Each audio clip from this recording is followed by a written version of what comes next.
Welcome to વાતચીત with ખુશાલી. તારા ગણાય, આખું આકાશ એમ વાંચી શકાય, દરિયાનો હેપી બર્થડે ક્યારે આવે, માછલીને પાણી સિવાય કેમ ન ફાવે, ઝાડથી મામાને ઘેર ના જવાય, બોલો તારા ગણાય. દાદુની દાઢીમાં ચકલી ઘર બાંધે, વાદળનું ખિસ્સું ફાટે તો કોણ સાંધે, કાબરનું વેકેશન પૂરું જ ન થાય, બોલો તારા ગણાય. તો બાળકોમાં જિજ્ઞાસા જન્માવતી આ કવિતા ગુજરાતી બાળ સાહિત્ય ક્ષેત્રે પોતાની આગવી શૈલી અને અદ્ભુત સર્જન દ્વારા રાષ્ટ્રીય સ્તરે નામના મેળવેલા શ્રી કિરીટભાઈ ગોસ્વામીએ લખેલી છે, જેઓ વ્યવસાયે ભાષા શિક્ષક છે, પરંતુ એમનામાં બાળ મનોવિજ્ઞાનની આગવી સમજ હોવાથી તેઓ બાળકો સાથે તરત કનેક્ટ થઈ જાય છે અને એમણે ઘણા બાળ કાવ્ય સંગ્રહો અને બાળ વાર્તાઓ લખેલા છે અને એમની કૃતિઓને વિવિધ પાઠ્યપુસ્તકોમાં પણ સ્થાન મળેલું છે. અને આ ઉપરાંત ગુજરાતની 1000થી વધુ પ્રાથમિક શાળાઓમાં બાળકો માટે બાળ ગીત, બાળ વાર્તા અને અભિનય ગીતોના જીવંત કાર્યક્રમો પણ આપેલા છે અને એમની વાર્તાઓ ગુજરાત સમાચાર અને કચ્છ મિત્રની પૂર્તિઓમાં રેગ્યુલરલી પ્રકાશિત પણ થાય છે અને એમને સાહિત્ય એકેડેમી દિલ્હી એમના દ્વારા રાષ્ટ્રીય સ્તરે બાળ સાહિત્ય પુરસ્કાર અને બીજા ઘણા અવોર્ડ્સ પણ મળેલા છે અને એમણે પોતાનું જીવન બાળકોને જ સમર્પિત કરેલું છે. તો ચાલો આજે એમની સાથે કનેક્ટ થઈએ. કેમ છો કિરીટભાઈ? બસ મજામાં. તો શરૂ કરીએ વાતચીત. હાજી. તો બાળ સાહિત્ય કઈ રીતે સર્જી શકાય? બાળ સાહિત્યનું સર્જન છે આમ બહુ અઘરું કામ છે અને ચેલેન્જિંગ કામ છે. આજના 21મી સદીના બાળકોની માટે કંઈક લખવું તો બાળ સાહિત્યનું સર્જન છે એના માટે તમારે સૌથી પહેલું તો સર્જકના સ્વભાવમાં બાળ સહજ જે બધી સંવેદનાઓ છે, લાગણીઓ છે એ હોવી જોઈએ. એટલે બાળક સાથે બાળક થઈ જવાની અને બાળક સાથે કનેક્ટ થઈ જવાની એક શક્તિ છે જેને સંસ્કૃતમાં દરેક સર્જકમાં એક પડેલી પ્રતિભાની ઓળખ છે આપવામાં આવી છે. એટલે જન્મજાત પ્રતિભા છે. જેમ આપણે કહીએ છીએ કલાકાર છે એ જન્મે છે, બનતા નથી. તો બાળ સાહિત્યકાર પણ મને એમ છે કે જન્મે છે અને એ જે એ શક્તિ છે, એ પ્રતિભા છે એ બાળ સહજ, બાકીના બધા જ તમારા જે કંઈ તમે 50 વર્ષના હો કે 80 વર્ષના હો પણ પાછા એ બધા જ નામના હોય કે ઇનામ હોય કે જે કંઈ હોય એ બધું એક બાજુ મૂકી અને એ તાજ છે એક બાજુ ઉતારીને તમે એકદમ નિર્દોષ બાળક થઈ શકો તો બાળ સાહિત્ય છે એનું સર્જન છે એ ખરેખર કરી શકો. બાળક જેવા બનવું પડે. હા, ચોક્કસ. અને બાળ સાહિત્ય સર્જતી વખતે બાળ મનોવિજ્ઞાનનું કયું પાસું ધ્યાનમાં રાખવું જોઈએ?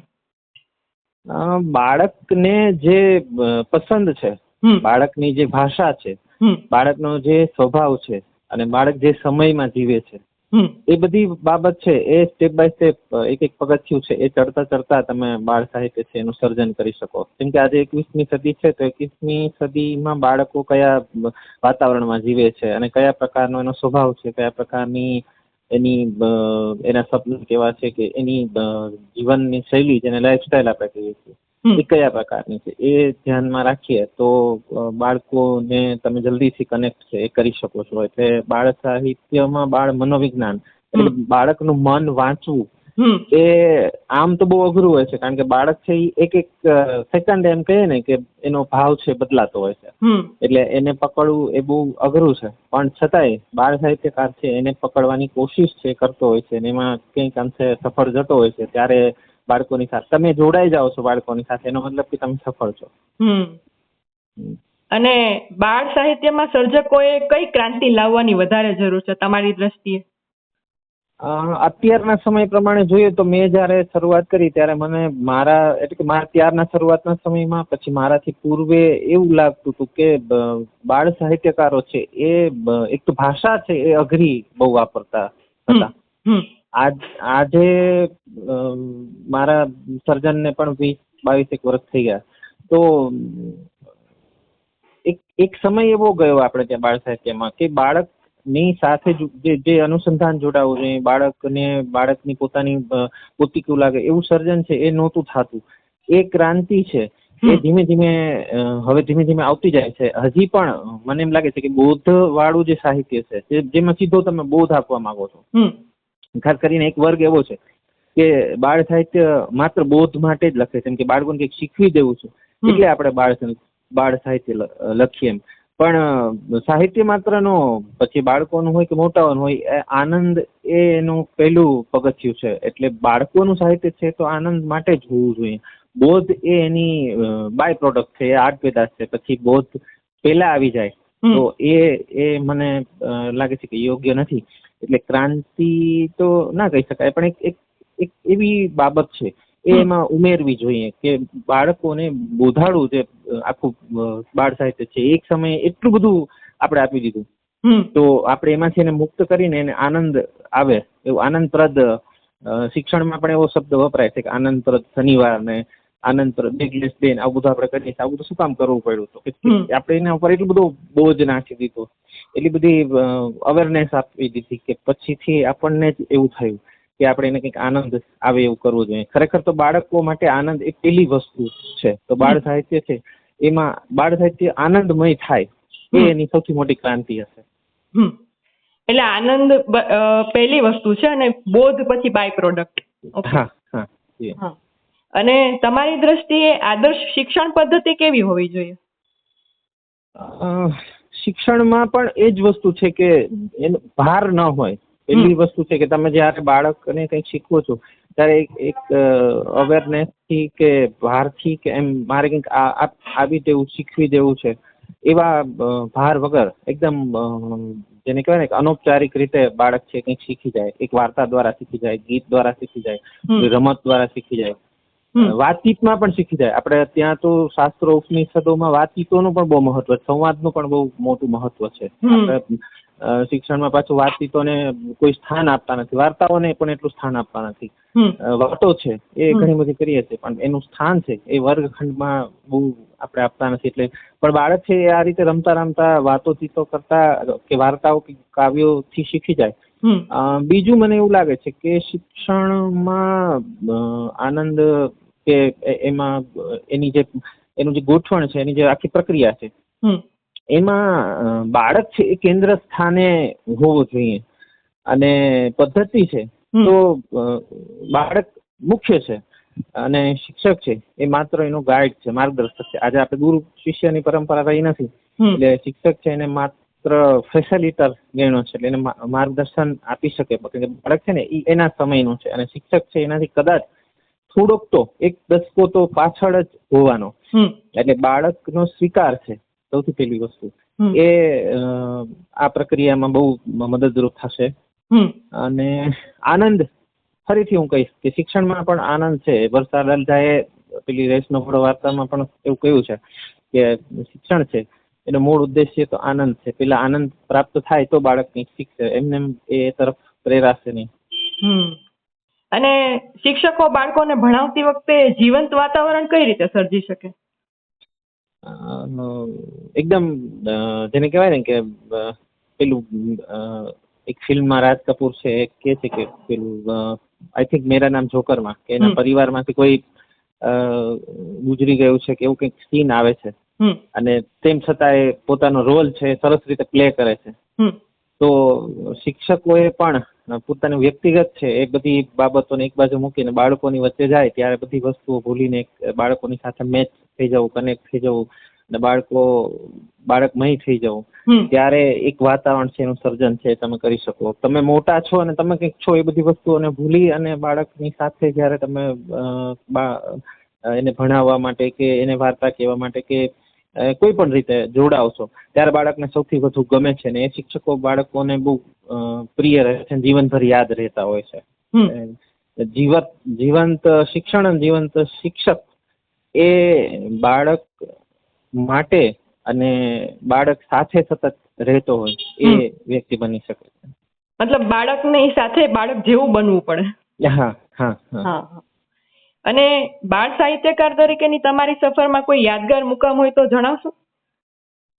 ઘણા બધા યાદગાર પ્રસંગો છે, બનતા હોય છે અને કાર્યક્રમોમાં જતા હોય બાળકોની સાથે સતત નોકરીના જે બાળકો હોય સ્કૂલના, એના સિવાય અનેક બાળકો છે એના સાથે કંઈક ને કંઈક પ્રસંગ બનતા હોય. મેં મારી સ્કૂલના બાળકોના પ્રસંગો છે એ તો ફૂલ ગુલાબી કિસ્સા, અનોખા નિશાળિયા, એવા બધા પુસ્તકોની વાલનો વર્ગખંડ, એમાં બાય નેમ બધાના 4-5 ભાગોમાં લખ્યા છે.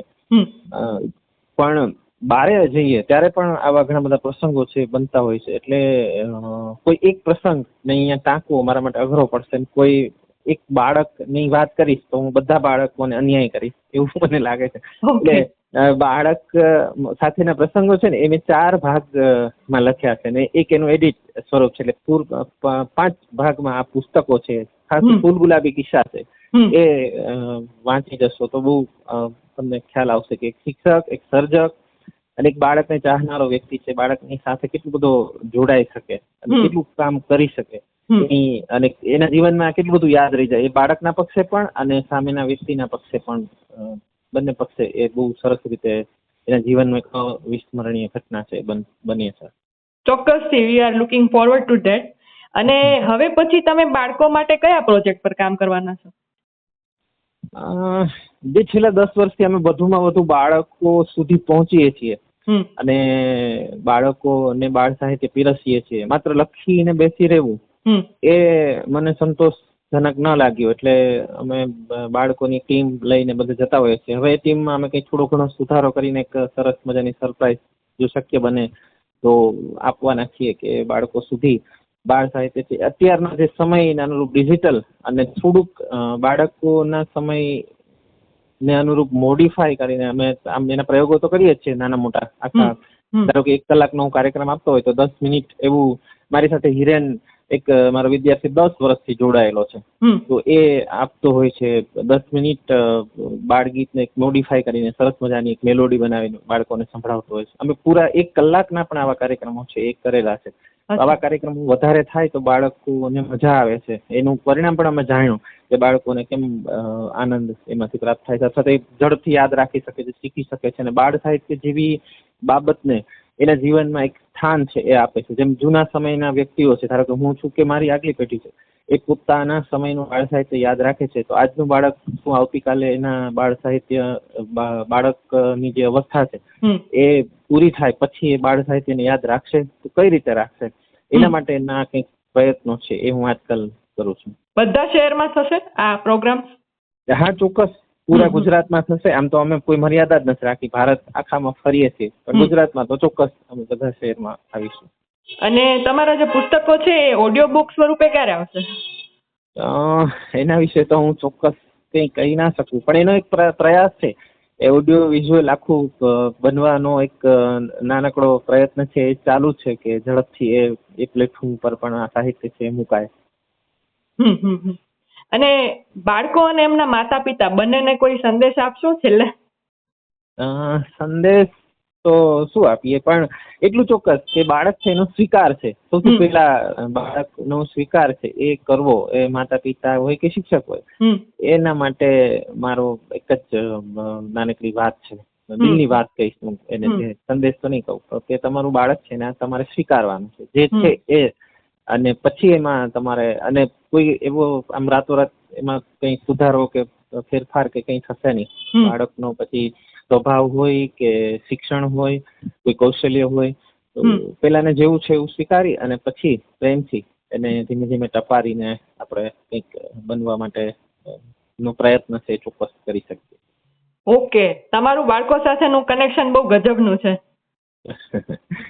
અને આગવી સમજ અને જ્ઞાન દ્વારા તમે એમની સાથે જે રીતે કનેક્ટ થાવ છો ને એ મને બહુ જ ગમ્યું, અને તમે એમને સારી રીતે સમજી શકો છો એના માટે thank you. Okay, thank you. ફરીથી જરૂર મળીશું. Thank you so much. Okay, આવજો. આવજો.